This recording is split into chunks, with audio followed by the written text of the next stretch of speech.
Meus pais sempre diziam que minha irmã era o orgulho da família, enquanto eu era o fracasso. Quando decidi sair de casa aos 17 anos, ninguém me impediu. Lutei muito para me formar, crescer na carreira e viver em paz, até que, anos depois, decidi me casar. Mandei o convite por educação, mas eles fizeram algo que ninguém imaginava: invadiram o local do casamento e rasgaram o meu vestido um dia antes da cerimônia. Só que o que eles não sabiam é com quem eu estava me casando. Quando viram as fotos, surtaram. E aí, o desespero começou. Só que dessa vez, eu não estava mais sozinha.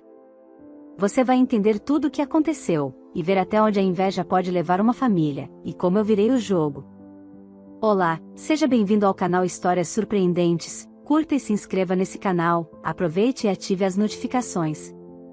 Comente aqui de qual cidade você está assistindo, vou adorar saber e deixar um coração no seu comentário. Desde que me entendo por gente, minha irmã era tratada como um presente divino que caiu no colo dos meus pais. Inteligente, bonita, extrovertida, era assim que eles a apresentavam para todos. Já eu era a outra filha, a que precisava melhorar, a que devia se esforçar para pelo menos não ser um peso. Eles nunca esconderam suas preferências. Em cada festa de família, em cada reunião escolar, em cada conversa casual, o favoritismo era escancarado. Eu ouvia os elogios exagerados à minha irmã, enquanto os olhares que se voltavam a mim sempre vinham acompanhados de suspiros de impaciência ou conselhos velados sobre como eu poderia ser melhor. Aos 17 anos, carregando uma mala velha e um coração saturado de rejeição, saí daquela casa. Ninguém tentou me impedir. Pelo contrário, lembro perfeitamente do olhar aliviado da minha mãe e do comentário ácido do meu pai: vai mesmo? Então vê se não volta fracassada. Aquilo doeu, mas também me empurrou para frente. Não foi fácil. Trabalhei como atendente de padaria, balconista de farmácia, entreguei panfletos no centro da cidade.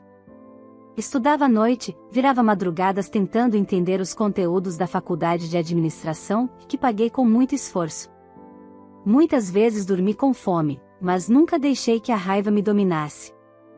Eu queria vencer por mim, não para provar nada a ninguém. Depois de anos nessa luta silenciosa, conquistei meu diploma.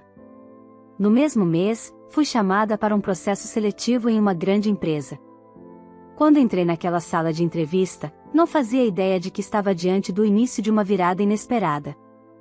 Passei nas etapas, fui contratada e, aos poucos, ganhei meu espaço. Não era apenas sorte, era competência, dedicação e sede de crescer.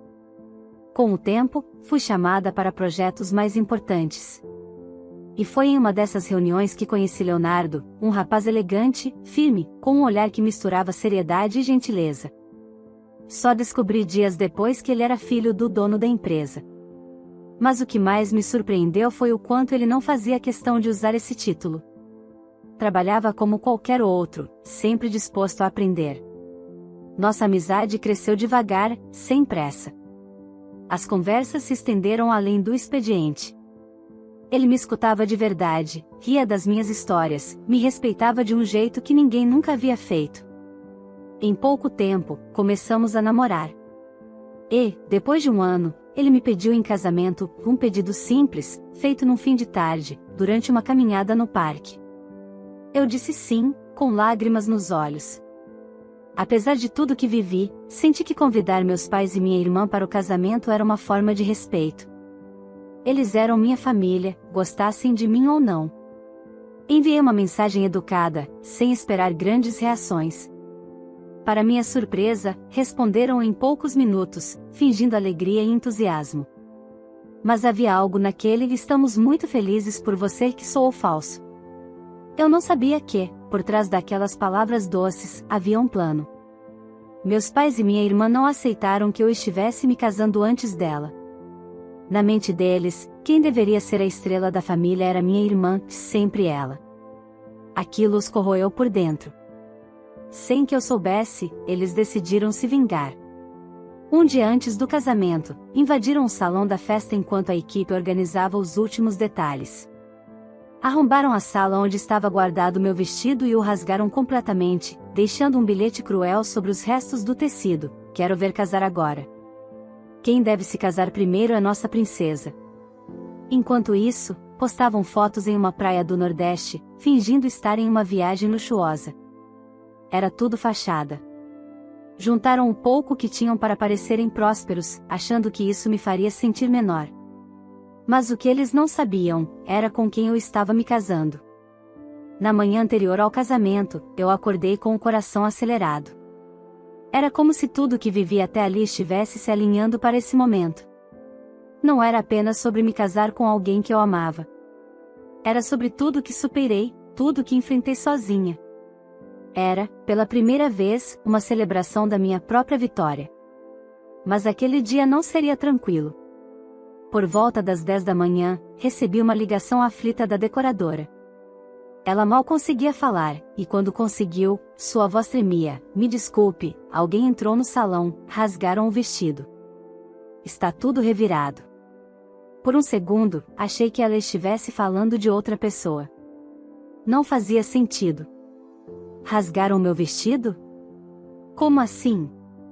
Eu deixei o vestido trancado em uma sala do andar superior do salão de festas, onde apenas a equipe da organização tinha acesso. Mas o cadeado estava estourado. E sobre o tule branco e a renda delicada, um bilhete amassado com uma letra que eu reconheceria até no escuro: quero ver casar agora. Quem deve se casar primeiro é nossa princesa. Senti meu corpo gelar. As palavras pareciam veneno.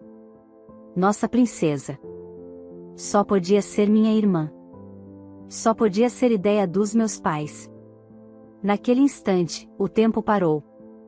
Uma parte de mim queria desabar, mas outra, mais forte, se levantou. Liguei para Leonardo. Ele ouviu tudo em silêncio e, no fim, disse apenas: respira.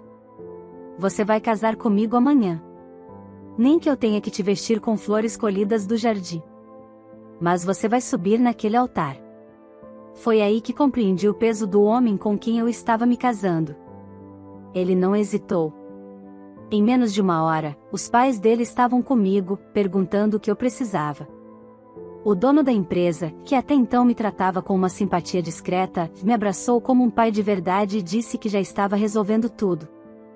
Graças a contatos com estilistas e uma dose generosa de poder financeiro, encontraram uma designer de vestidos em São Paulo, que estava em um voo particular naquela tarde com um novo modelo, ainda mais lindo que o anterior. Aquilo me emocionou. Não apenas pelo vestido, mas porque, pela primeira vez, eu estava cercada por pessoas que realmente se importavam comigo. Enquanto isso, meus pais e minha irmã continuavam postando fotos falsas da viagem. Pés na areia, legendas ensaiadas, sorrisos forçados.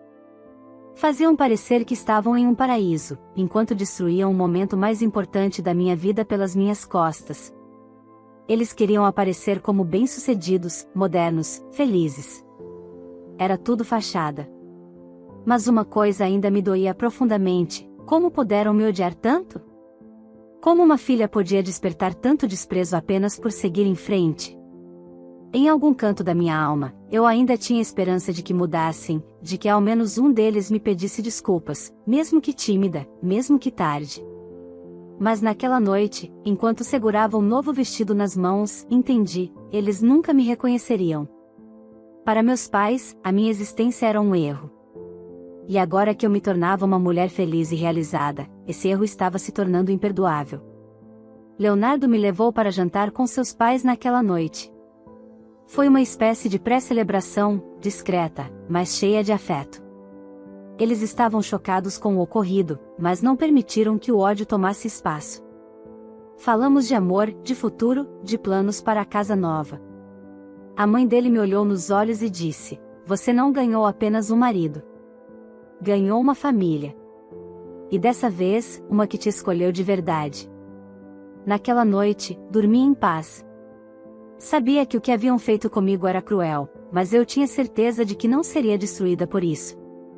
O vestido novo estava pronto. O salão já havia sido reorganizado. As flores chegariam às 5 da manhã. A orquestra confirmada. Tudo estava de pé. E eu também. Meus pais e minha irmã achavam que tinham me quebrado. Mas o que eles fizeram foi acender uma chama que eu jamais permitiria que se apagasse. Na manhã do casamento, enquanto a cidade onde cresci se movimentava lentamente, o céu azul e o calor do litoral recebiam meus pais e minha irmã como se nada estivesse fora do lugar. Eles estavam hospedados em uma pousada modesta no litoral do Nordeste, mas tinham se esforçado para que cada detalhe das fotos postadas parecesse luxuoso, filtro em tudo, ângulos calculados, poses ensaiadas. A legenda de uma das postagens da minha irmã dizia: curtindo merecidamente enquanto o mundo se ajeita por si só. Era a comemoração silenciosa de uma maldade bem-sucedida. Na cabeça deles, o casamento que eu tanto planejei havia sido cancelado. Afinal, que noiva conseguiria se casar no dia seguinte sem o vestido principal, rasgado e jogado no chão como lixo? Eles achavam que tinham me colocado no lugar de onde, segundo eles, eu nunca deveria ter saído, no fracasso. Meu pai, desde o café da manhã, não parava de repetir que agora tudo voltaria ao normal. Minha mãe dizia que a vergonha que eu sofreria seria um aprendizado. Já minha irmã estava radiante, vestia um maiô novo, presente da própria mãe, e se exibia como se fosse a rainha de um reinado forjado em mentira e crueldade. Eles brindaram com sucos coloridos, riram, e tiraram fotos no deck da pousada com frases de efeito. Passaram o dia fingindo serem felizes, ignorando que o que estavam celebrando não era alegria, mas a ideia de que a minha dor os engrandecia. Até que, no final da tarde, enquanto o sol se escondia atrás das dunas e minha irmã postava mais uma foto com os pés na areia, algo inesperado aconteceu. O celular da minha mãe vibrou. Ela ignorou a primeira notificação. Depois veio outra, e outra. Até que minha irmã, curiosa, pegou o telefone para ver o que era, e paralisou. Mãe, isso aqui é real? As duas se aproximaram da tela. Era uma foto do casamento. Eu, de frente para o altar, em um salão decorado com elegância, vestida com um modelo ainda mais luxuoso que o anterior. O vestido tinha detalhes em renda francesa, mangas longas em tule bordado e uma cauda que parecia flutuar. A legenda era simples: nada pode parar o que é construído com verdade. Minha mãe empalideceu. Meu pai levantou da cadeira, encarando o celular como se fosse um inimigo. Minha irmã, trêmula, apertava os próprios braços com força, sem conseguir desviar os olhos da imagem. Isso é montagem, só pode, disse ela, com a voz baixa e sufocada. Ela não teria tempo para isso, insistiu meu pai, tentando se convencer. Mas as notificações continuavam. Vídeos curtos, stories, comentários de amigos e colegas elogiando a cerimônia. Gente dizendo que o vestido era o mais lindo que já tinham visto. E o pior para eles, a confirmação de que eu me casei, mesmo após tudo que fizeram. O silêncio na varanda da pousada era pesado. A viagem, que deveria ser um símbolo de superioridade sobre mim, se transformava em exílio forçado. Um afastamento que agora só destacava o tamanho da derrota deles. Ela conseguiu outro vestido, e ainda mais bonito, murmurou minha mãe, com os olhos apertados. É impossível. Isso é dinheiro demais. Quem ajudou ela? Rosnou meu pai, cruzando os braços. Foi então que viram a segunda postagem, uma foto no aeroporto, comigo e meu marido, sorridentes, ao lado dos pais dele. As malas ao fundo, prontas para a lua de mel na Europa. A legenda? Partindo com o amor da minha vida e os melhores sogros do mundo.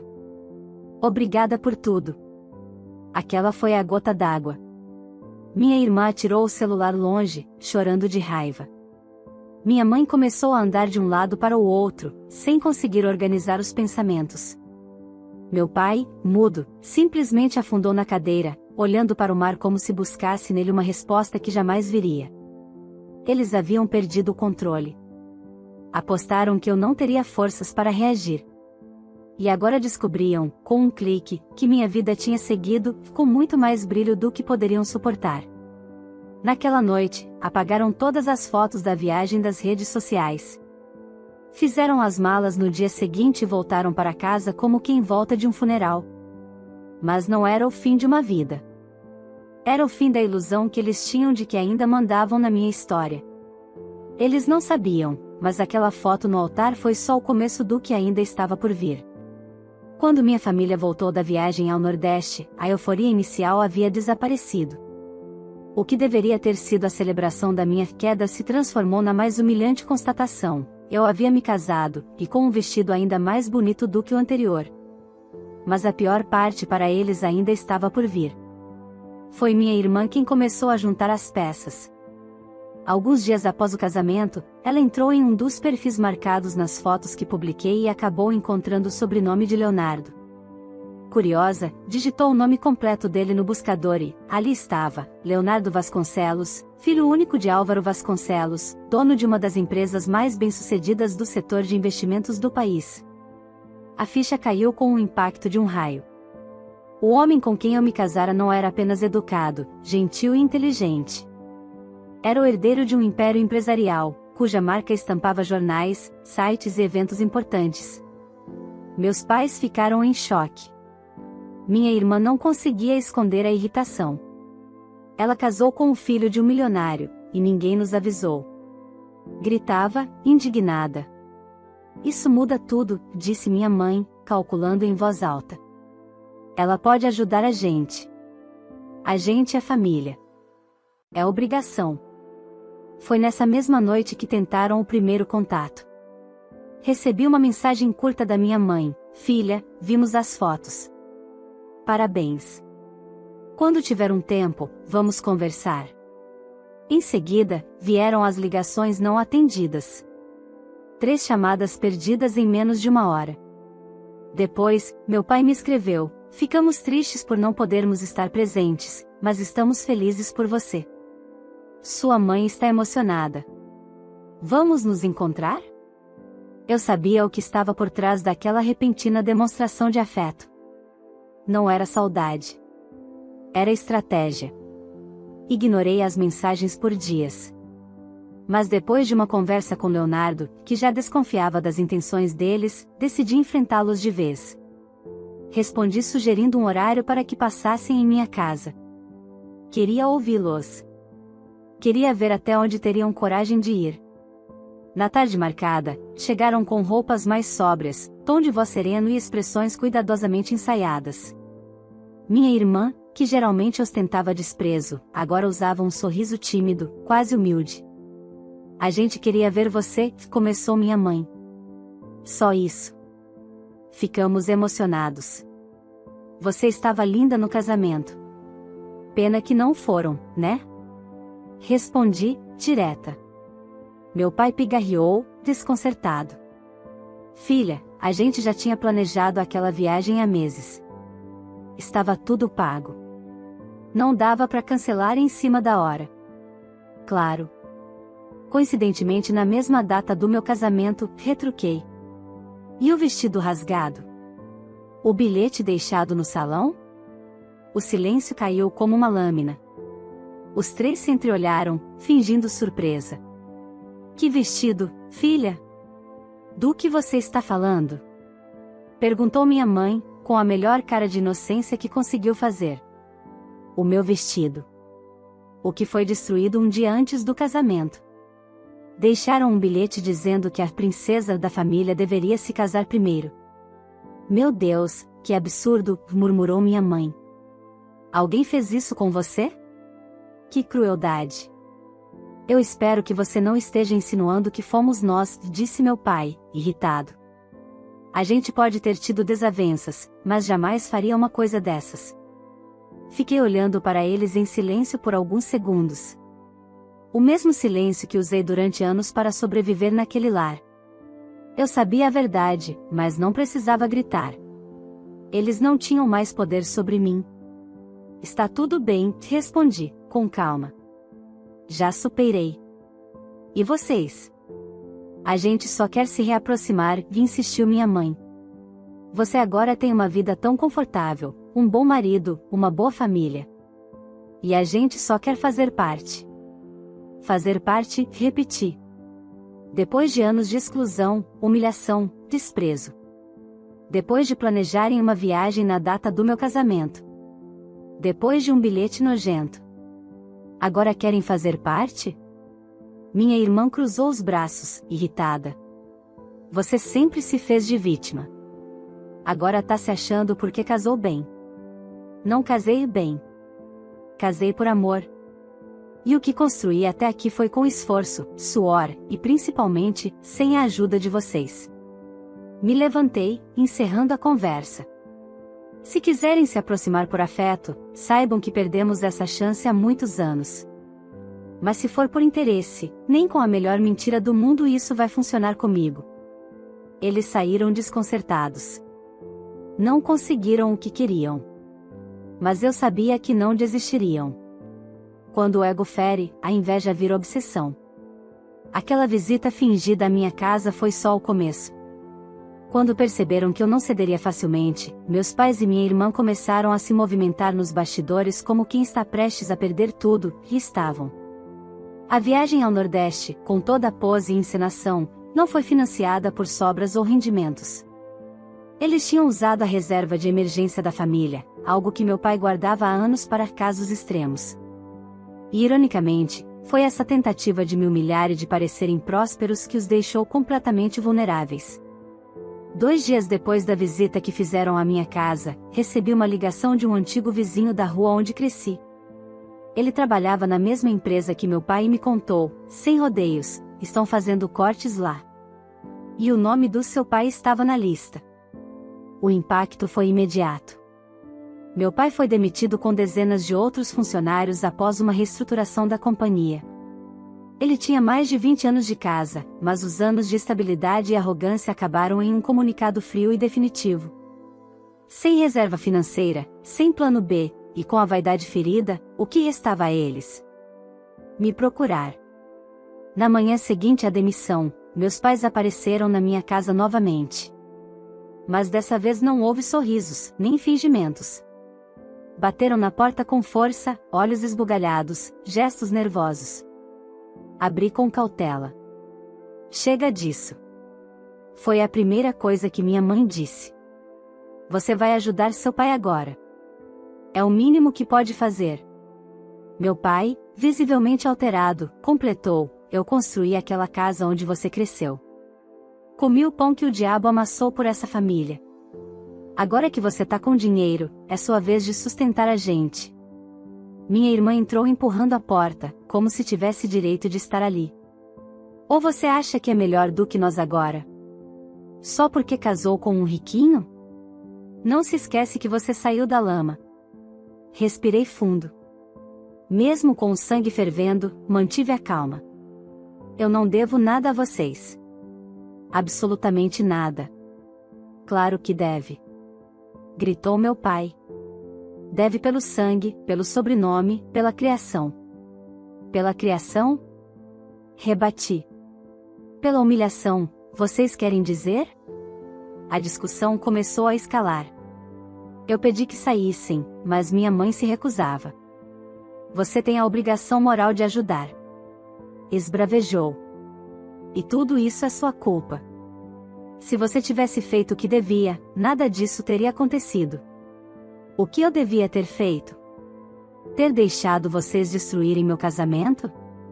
Foi nesse momento que tudo desmoronou.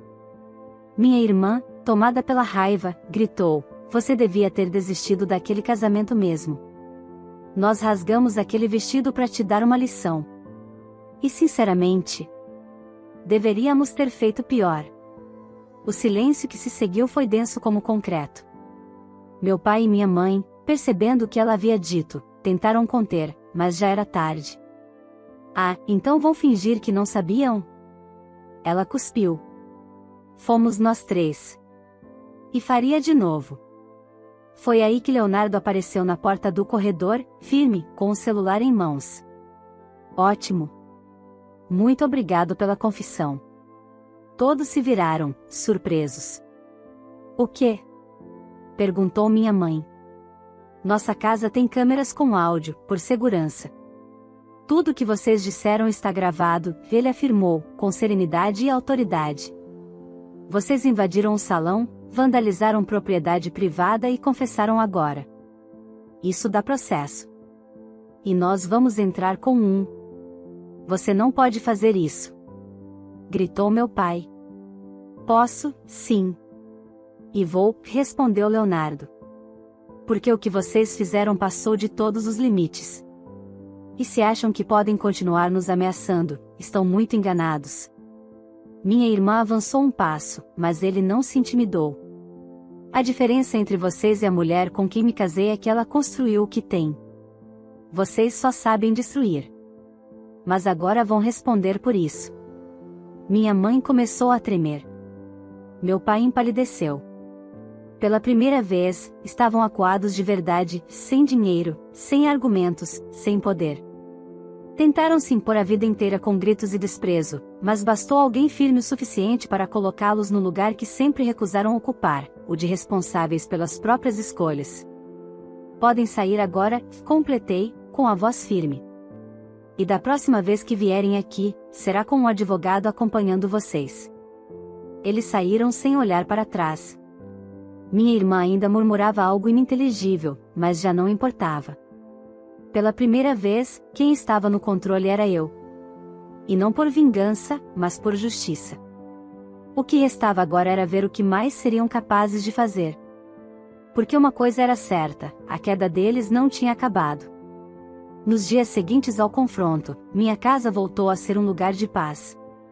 Leonardo agiu com precisão, reuniu provas, contatou o advogado da família e deu início ao processo formal contra meus pais e minha irmã.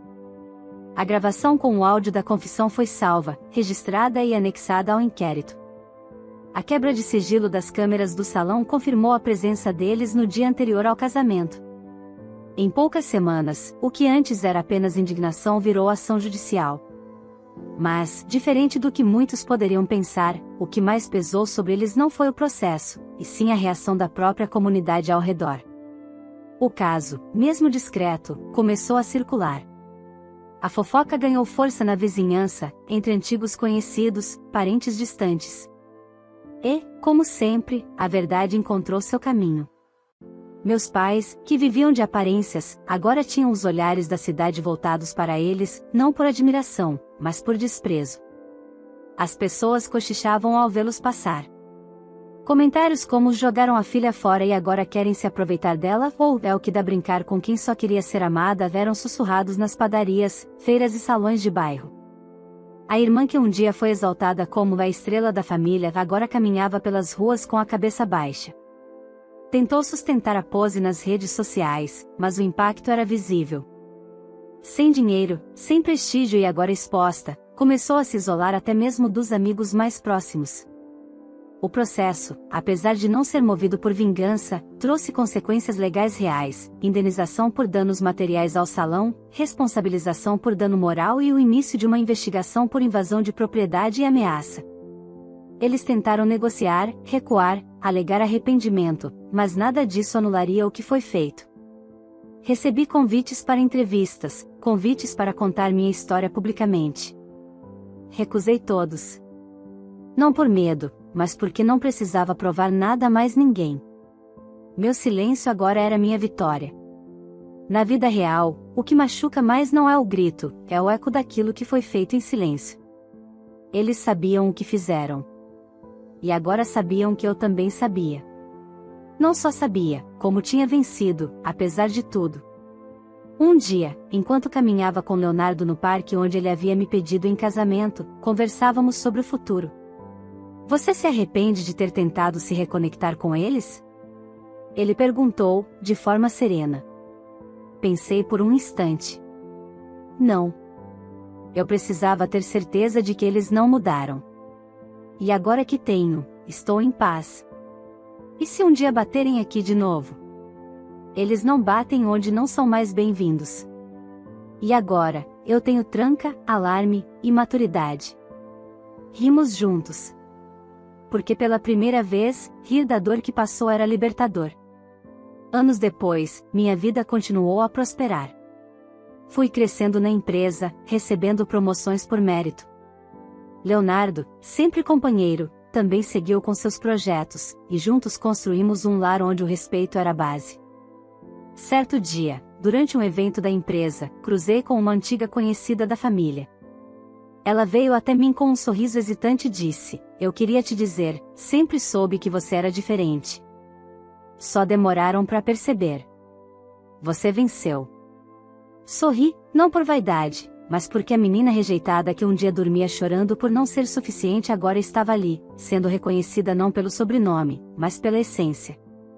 Quanto aos meus pais e minha irmã, vivem hoje longe de mim. Amargurados com as próprias escolhas, ainda tentando entender como a filha que eles menosprezaram tornou-se a mulher que eles nunca conseguiram controlar. Não se aproximaram mais. Sabem que, agora, há limites. E sabem que esses limites foram colocados por mim, não com ódio, mas com a coragem de quem aprendeu a se amar sozinha. Nunca pedi nada a eles. Tudo o que queria, desde o começo, era ser vista, ouvida, amada. Mas o amor que eles negaram, a vida me deu em dobro. E por mais que tenham tentado, não conseguiram apagar minha história. Pelo contrário, me ensinaram, com cada rejeição, como escrever um final completamente diferente. Um final meu. Se essa história te emocionou, não esquece de deixar o seu like, isso ajuda muito o nosso canal a crescer e continuar trazendo histórias marcantes como essa. Se ainda não é inscrito, aproveita e se inscreve agora mesmo para não perder os próximos vídeos.